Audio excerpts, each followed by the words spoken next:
Piers Morgan warning in his latest op-ed, the more toddler tantrum-throwing liberals gnash their teeth, stamp their feet, and shave their hair, the more ridiculous and irrelevant they sound. Piers Morgan joins us now. Piers, you can't say you're surprised by this reaction, or are you?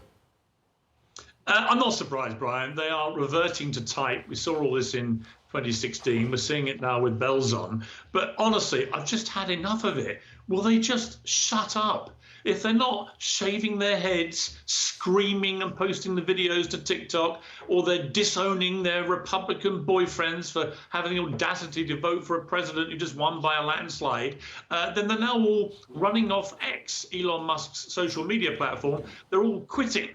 Because they say it's toxic and they can't bear it any longer. What they really mean is they are sick and tired of people messaging them, gloating about the fact they called this election spectacularly wrong. This election was an utter repudiation of everything they stand for. The woke world just got taken to the woodshed and chopped up, and they cannot handle it.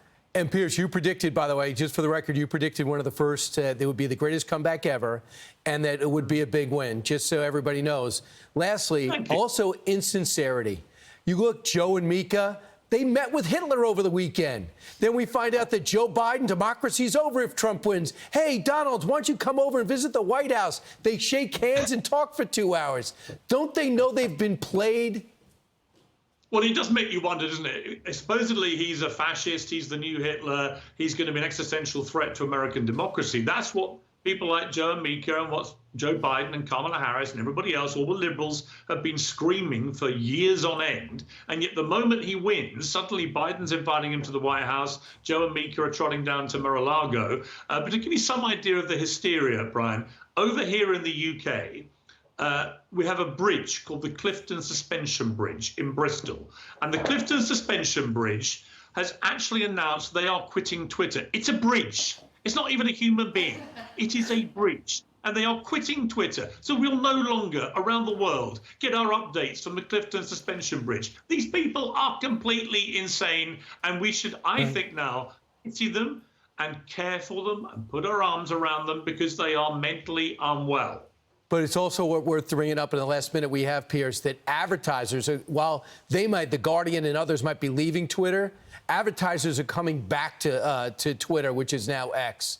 What does that tell you? It tells me that Elon Musk is now the second most powerful man in America. And all these advertisers who tried to take him on and tried to score points and tried to play the woke card against him, which is ironic because, of course, he, like Trump, like most of Trump's cabinet, used to be Democrats, but then just realized they couldn't deal any longer with this insane woke mentality. It shows me that Trump is now got this guy, Elon Musk, at his side, and all the advertisers who ran away from Musk are now realizing they put all their chips on red in the casino and it just came up black, and they better get their act in gear because I suspect that X and everything else that Elon Musk is involved in is going to be looked upon very favorably by Donald Trump. Now he's president of the United States again. So, you know, all these wokies who've tried to play that card against people like Musk, I'm afraid it's all come back to haunt them.